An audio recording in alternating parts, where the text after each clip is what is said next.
Welcome into another edition of the Crimson Corner. As always, I am your host and Utah Utes insider for KSL Sports, Michelle Bodkin. Today's episode is a few years in the making. If you loved my article while I was still at Ute Zone in 2022, catching up with Chris Kuamatu Ma'afala. I'm going to have a hard time with these names, but we'll do our best here. Then you have this man I'm introducing to thank for helping me get in touch with him. I am so pleased after several years to welcome in Taulia Lave. Now, Taulia is going to be performing this weekend for the Ron McBride Foundation's benefit concert. So he's going to be in town, and he's had an interesting career path since he's hung up the football cleats. Taulia, how are you? I'm doing good, Michelle. How are you? I'm not doing too bad. Right on. So, first of all, introduce yourself, because I'm sure there's a lot of people listening that maybe don't necessarily remember you, or maybe they do remember you, but your time at Utah, when were you there, and position you played, and what were some of your fondest memories? For sure. I'm from Hawaii. Again, my name is Taulia Lave. You can just call me T. It's a lot easier. Okay. But like I said, I'm from Hawaii. I went to the University of Utah from 95, I believe, to 2000. I played middle linebacker under Coach Ron McBride, and Kyle Whittingham was actually my defensive coordinator while I was there. And I think some of my fondest memories being at Utah was, I think more so just the fact that being at Utah was similar to being at home here in Hawaii. There's so many people from Hawaii. One, two, there's a lot of just Polynesians in general, and then the family atmosphere in that program is second to none. And so I was blessed to be a Ute, and blessed to be a part of the Ute family for all those years. And even after that, we continue to still stay close with the brotherhood. So I'm tremendously blessed to be a part of the Ute family. It's so interesting because Utah football went through such a long period of being kind of irrelevant, I guess you could say. And you guys in the 90s really turned that around. And it feels like I think you guys were really the ones that established that family atmosphere that still exists today. Guys still talk about it, and make a big deal about, this is why I choose to be here or continue to stay being here. What is it that happened in the 90s, do you think, that caused this kind of culture to be created and the turnaround for Utah football?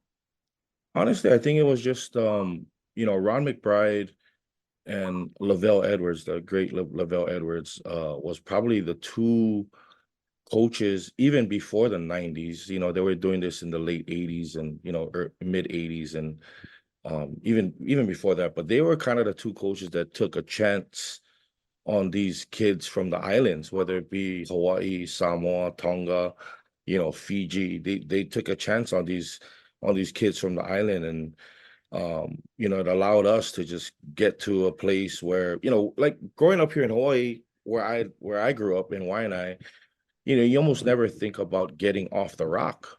Mhm. To be quite honest, you graduate high school and you work in construction, or be a prison guard, or a firefighter, or a police officer, and you stay on that career path, and and that was kind of your life. But um to answer your question, I think they took a chance on kids like us, and we decided to go there. And because of that, and the way he was as a person, Coach McBride, just welcoming and all of that stuff, it just allowed us to just grow there even more. So I think that was part of the huge, and then obviously the religion in Utah just allowed for more people to just feel like it's a family atmosphere, Hey, whether you're Mormon or not. It yeah.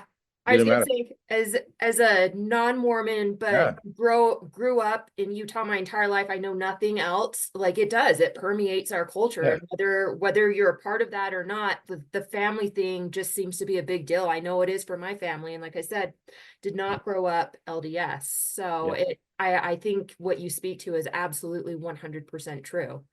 sure. You've brought up Ron McBride a couple of times, and I think the religion, I think the Polynesian culture all play into that. But I think Ron McBride also, just based off of all the conversations I've had with other former players that he brought in, as well as just the interactions that I've gone to have.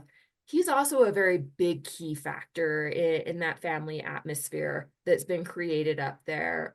What is it about Ron McBride that you think, I don't know, what's the incubated that kind of feeling, that kind of culture? Yeah, I mean, I think one of the biggest reasons, behind every great man, there is a surprise father-in-law, is what I always say. But in all honesty, behind every great man, there's an even greater woman. And I think Auntie Vicky, his wife, has, allowed uh us to be a part of his life. You know what I mean? Sharing in what he does best, which is give to, and I don't want to say at risk youth, but we were kind of at risk, if you will. But she allowed for him to follow that career path, and because of that, and because of who she was too, I mean, she's considered Auntie Vicky to all of us Mhm. from when he started coaching from back in the day. So to this day, people still call her Auntie Vicky. You know what I mean? So that just goes to show you the kind of family atmosphere that they brought to the whole as a couple. And so because of that, it allowed him to do what he does. It allowed her to, whether she was supportive, playing a supportive role on the side, or maybe cooking some dinner for some of the recruits that would come in, stuff like that. It all attributed to the family atmosphere that you feel when you get to Utah. So it wasn't just him, you know what I'm saying? It Yeah. was it was also her as well. So their family unit was tight and continued to still be tight, and that again, that all attributes to the way it is at Utah. I love that you mentioned Vicky because I think she is a very key component, and she gets brought up a lot as well. And I think deserves her flowers for what's been built up on the hill.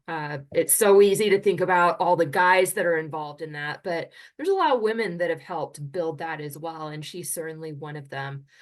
I also want to talk to you about Kyle Whittingham's going into his 30th year as a coach overall with the Utah program, almost 20 years as the head coach.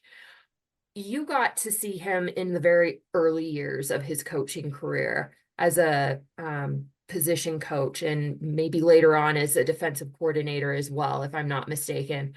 What did you see in him that maybe let you know early on that he was maybe positioned to be great?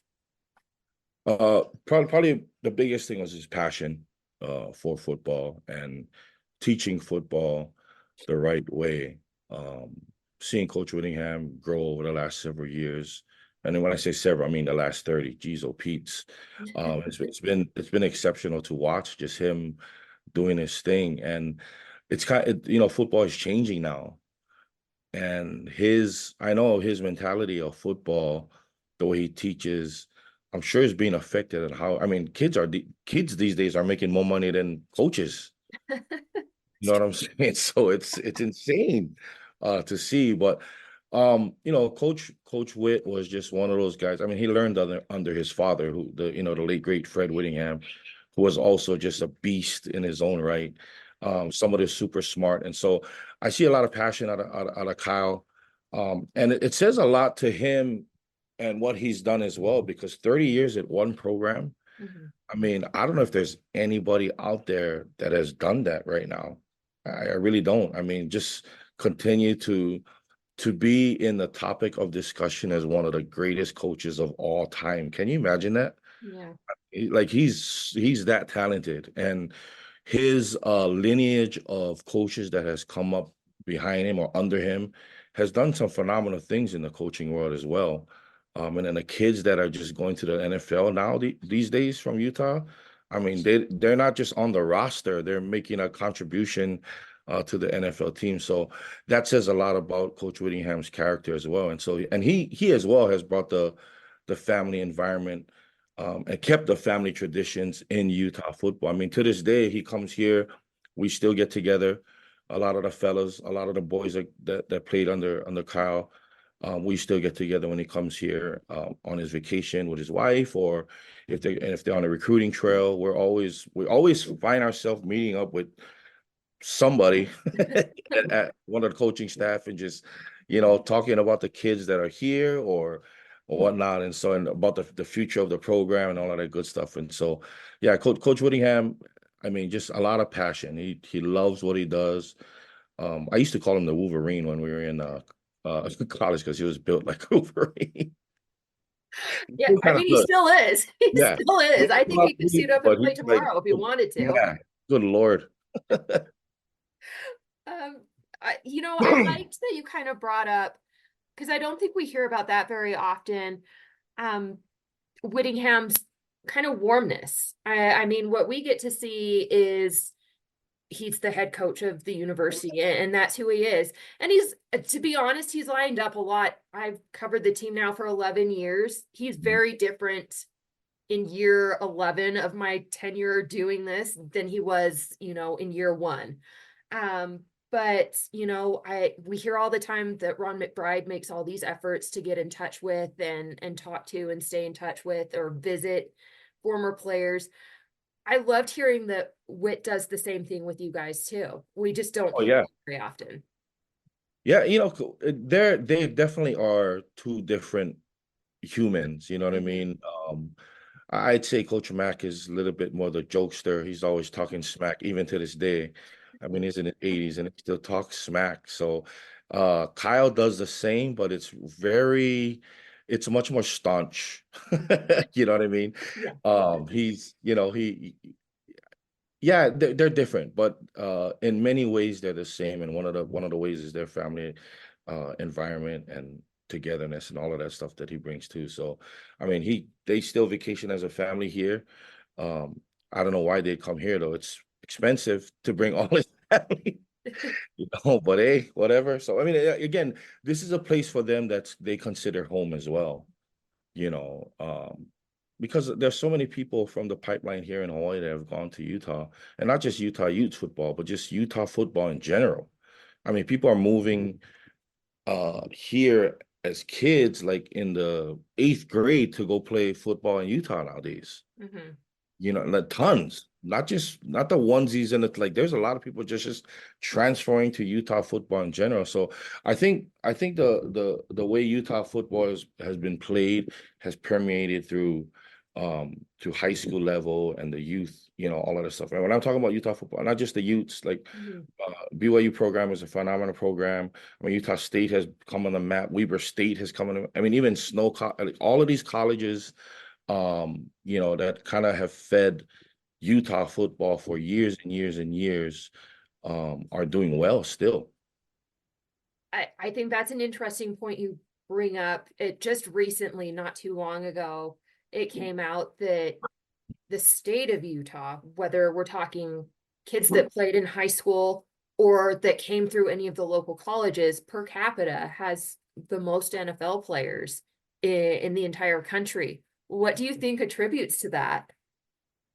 It's what we've been talking about this whole time. It's family. You know, so and our Polynesian culture is interesting because if you're not doing good in one family, like if I had a son who wasn't doing good here and he was a phenomenal football player, I could send him to Utah and be with other family. You know what I mean? Like I'm wash my hands with them, go live over there, right? And that's how Polynesians typically are. And so I think because of that family atmosphere, and people leave, whether they're with the family unit or whether they're with extended cousins or uncles and aunties or whatever, friends that are considered uncles and aunties, when all of that attributes to why there are so many people that are in the NFL that has Utah football ties, and so it again, it speaks volume, and they always come back for some reason. You know what I mean? And so it speaks volumes to what the Polynesian culture has attributed to Utah football as well, Utah in general. So yeah, the short answer is it's still family. Yeah. When you look at what the program was when you were playing compared to what it's doing now, making that jump from, a small conference to now dead, but it was a very predominant conference at the time, the Pac-12, making that jump. having success in that conference, winning conference championship games, going to Rose Bowl games. And now we're talking in this new phase, this new era with the Big 12, the possibility of college football playoffs year in and year out. Did you see that being a possibility for the future of this program when you were playing, or is this a complete and total shock how much this is blown up? I don't because when I started I did 1 year in the WAC and then the rest of my years in the Mountain West. So the trajectory of Utah football is always wanting to do better. Mm-hmm. You know what I mean? And we had the staff, the coaching staff, we had the leadership, the right leadership. We needed to get better with our players, you know what I mean, to really compete at that level at a consistent basis. Because when we first got into the Pac-12 or Pac-10 at that, it was rough. Yeah. You know, because that beating every single week, you know, when I was playing, we play a Pac-10 team once, you know, throughout the season, or, you know, like when Utah went and played Alabama, they played a team like that, Alabama once, you know, and they beat up on them. Mm-hmm. To consistently play at that level, you need a different kind of you know, everything. Personnel, you need different, you need the facilities to be different, you need nutritionists, you need all of this stuff to come into play.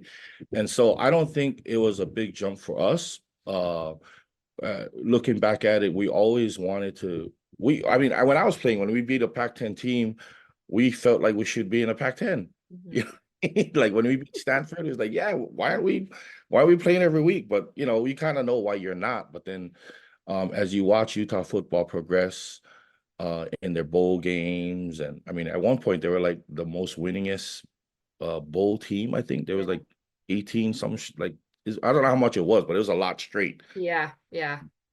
You know, they were killing the competition. And so to be a part of that when the streak first started has, you know, is awesome. But watching them progress, get better every year, I mean, you'd want to see the Utah football program compete at the highest level, because I'm biased when I say this, but you know, I feel like we have the best staff. We have some of the greatest kids playing these days. Good Lord. I mean, these guys coming out of high school and just, I mean, killing it, you know, and the beauty about it is there a lot of them are Polynesian that's making a stamp on the game, which, so I'm extra proud of that, you know, whether it be a Samoan kid, a Hawaiian kid, a Tongan kid, a Fijian, it doesn't matter to me. You're from Utah and you're Polynesian. It's pretty gangster to me. It's very gangster. I do agree. I think what else is kind of gangsta is your career after football. You know, country music. How did you get into it, and when did you know that you would be good at that? You know, it's funny. I'll tell you a quick story. When I was in college, our camp was 3 weeks before. Okay. Uh-huh. 3 weeks. Now I think camp is what, 5 days? It's not long, but we had 3 weeks of camp, and we do a week in Salt Lake City, and then a week in, what is that, UVSU, I think it was. We'd go south, and then another week back in Salt Lake City on campus. We had and it was 2 days the whole time. Ooh, yeah. Yeah, but I think it was one of my freshman year. I think it was my freshman year. Went to camp, and I bought my guitar, and I played my guitar, and so we had a scrimmage, and we got beat up from our offense beat us up bad. They beat us up bad. I mean, they ran the ball all over us. They passed all over us, and we're in our defensive meeting, and Coach Kyle Whittingham and Ron McBride talked about, you know, instead of you guys studying for film, you know, what you guys should be doing in the scrimmage, you guys are playing the guitar and hanging out, and you know, so they're talking about me, right? And I got teased from everybody, you know what I mean? Because that, you know, that's what you do in football, so you get teased. So um I've been playing a bit. My point is, I've been playing guitars forever, but I never thought I'd be singing. You know, out of college, I was a counselor here in Hawaii, and then I became a cop here in Hawaii, and I got into business for myself and started. So I was in sales, I was in network marketing, I was doing all kind of stuff, chasing money. Mhm. And then 5 years ago, in 2019, at happenstance, I was coaching high school football here, and one of the coaches that runs um, a resort, he said, "Hey man, I need for a year. He's been telling me I need a musician to come and play at my pool deck on a Wednesday." And for a whole year, I kept telling him, "Nope, nope, nope." And then one day at practice, he's like, "Man, my musician canceled. I need somebody tomorrow." And I was like, all right, I'll go do it for fun. I didn't have a guitar. I had to borrow my pastor's guitar. I had nothing. I didn't even know I had a full song. You know what I mean? I just went and I had 20 songs I was gonna play, and I knew 20 songs wasn't gonna fill up the 2 hours that I had to play. So I had jokes that I was ready to tell, all of that stuff. And so I went live on social media, on Facebook, and I got 2 gigs from that performance. And then after I did those 2 gigs, I came back home to my wife and I said, "Babe, I'm gonna do music full time." And she about cried. So it was a struggle the first year or so, because I was just saying yes to everything, right? Like I was just trying to get better. And I decided to, take it on. And then several years ago, my dad died, and that was when I actually took it serious. My dad was the one that always would tell me since I was young, "Hey, you should go play music." My mom works at Paradise Cove, which is a luau here over here, and she's like, he would be like, "You should go work with your mom. You can go sing some songs." And I'd be like, "Nope." And then so like I said, when he died 3 years ago, was when I took it serious. I started writing music. And then I recorded my first 4 songs here in Hawaii. And I wrote my first song with a buddy of mine called Feels Like Home to honor my dad.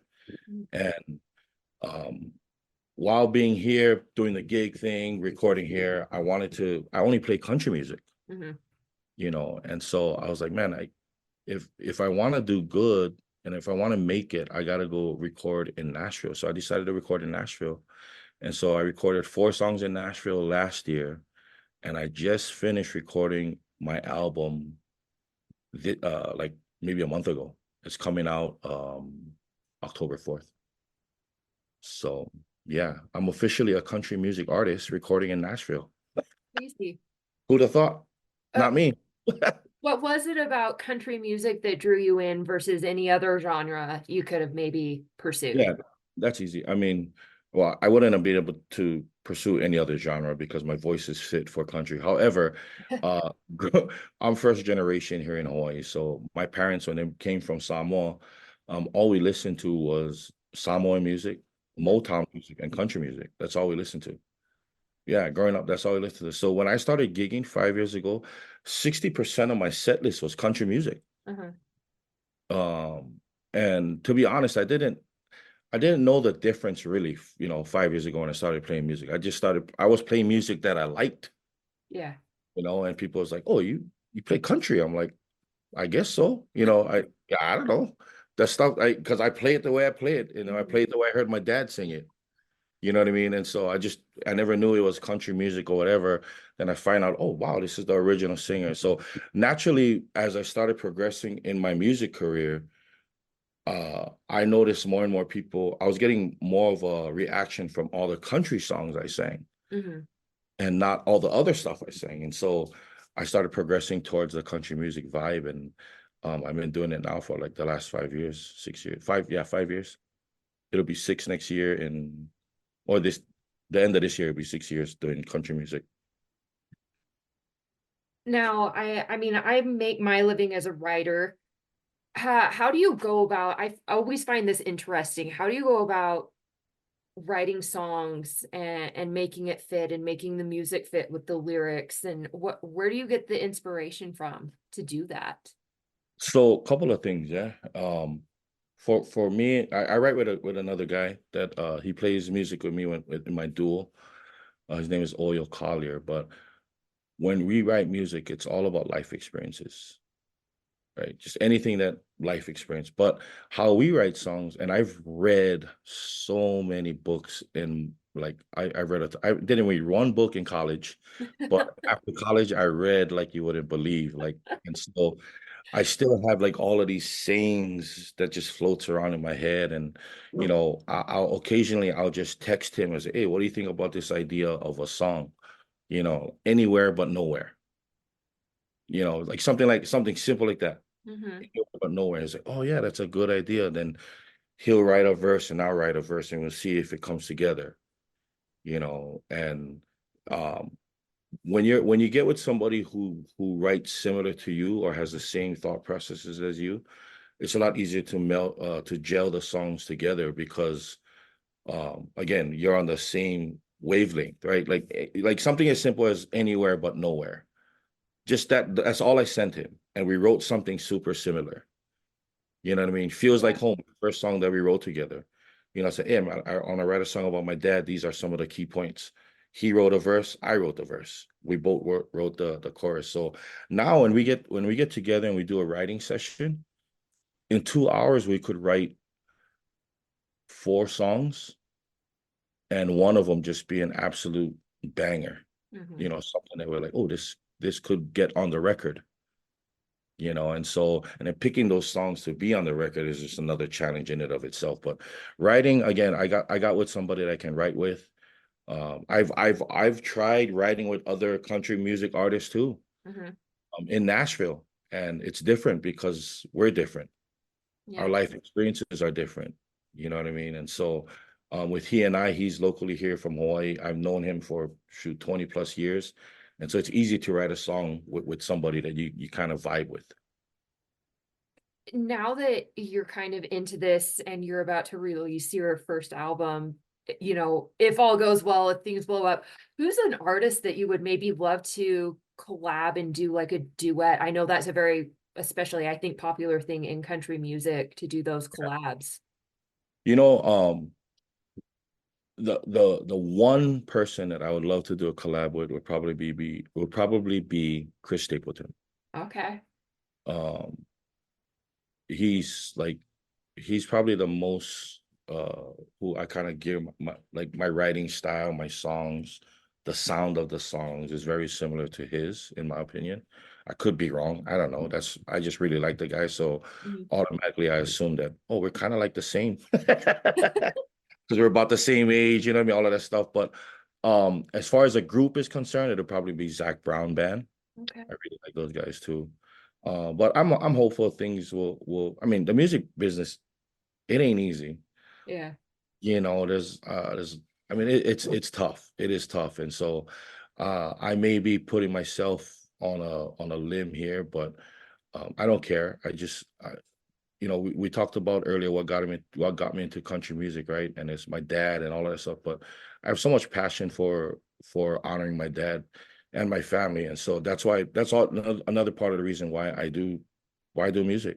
Mhm. They always wanted me to do it, and so I'm 47 now, and I'm actually doing something that I absolutely love, Mm. absolutely love. You know what I mean? Uh, going to this Ron McBride Foundation, when he called me up, I said yes in a heartbeat, and I'm not getting paid for this appearance, nothing. I told Coach Mack and his team, I'll do it for free. I got you. You know what I mean? And so that's how you know you're doing something that you love. Geez, oh, Pete's. I can absolutely relate to that. The first 8 years of my career were spent pretty much doing it for free. Mm, yeah, I get it. Yeah, Yeah. I know we're having a moment here. I totally get what you're saying. Um, so You got to I cut your do teeth want, somehow. yeah. You know what I mean? You got to grind it out. And, I've done my share of grinding, and I'll continue to grind it out. I mean, I don't care. Mm, I'm doing something I love. I love that so much. Um, so I this event's taking place on June 22nd at the complex in Salt Lake City. It's the benefit concert for the Ron McBride Foundation. The headliner is Ryan Bingham with the Texas Gentlemen, and then they also have Drayton. Brayton Farley Yep. and of course UT. are you at all nervous to go out there? Because it's going to be a lot of your former teammates or fellow U boys from Yeah. different eras there, as well as your former head coach. And I mean, who knows who else is going to be there? Is that nerve-wracking at all, or are you just super excited for that? I'm both. I used to do public speaking too. And I even sang in front of like 30,000 people Mhm. in my previous life. But so whether I'm talking to one person or singing in front of one person or 1,000, it doesn't matter to me. I still get nervous. Yeah, still to this day. I still get nervous. I still get excited. I still get butterflies. I still get anxious because this is something that I absolutely love to do. You know what I mean? So I'm never too big for the moment or never too small for it either. I'm just even keel, but I get nervous still, but I am excited about it. I mean, Ryan Bingham, a lot of people don't know, but he plays Walker on Yellowstone. Mm, Yeah. So okay. yeah, he plays Walker on Yellowstone. And so, you know, and he's played music for many, many, many, many years. And so he's awesome. His voice is just he's got a different voice. And Drayton Farley, I just came on to Drayton Farley since I knew I was gonna open with him. But man, that guy can sing too. And he's traveling. I think he's in the UK right now. He's opening up for 49 Winchester and all that. So you got some pretty big acts. I got some big shoes to fill. Opening up for these two guys, Jeez, oh Pete's. But it'll be fine. It's me, and then I got my lead guitarist who's gonna be playing acoustic guitar, and also my cajon player, who's also the gentleman that I write with. So it'll be a three-piece acoustic trio. We'll be doing a lot of the originals that are unreleased right now. Mm. Yeah, so the day before on June 21st, I released my first single from this past recording that I had. It'll also be in the album. It's called Hurricane. It is a cover song. It's like the song came out in like 1980. Yeah, it's a old song, but I think we did it justice, and I think people are gonna like the way we did it in studio. And so again, that comes out June 21st. So I kind of be celebrating that on Yeah. June 22nd, singing that in front of all of those people that coming to see or support the Ron McBride Foundation. What does it mean to you to be able to give a little something back to a man that I think it's pretty clear you feel like he's given you a whole heck of a lot?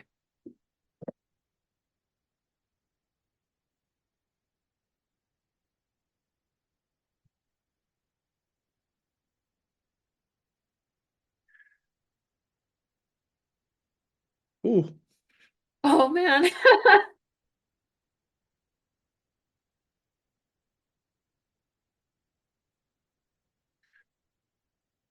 Coach Mac. Coach Mac is one of those guys. Has He has it. Cannot really cannot really put your finger on what it is, but he has it. And he's just one of the guys that just exudes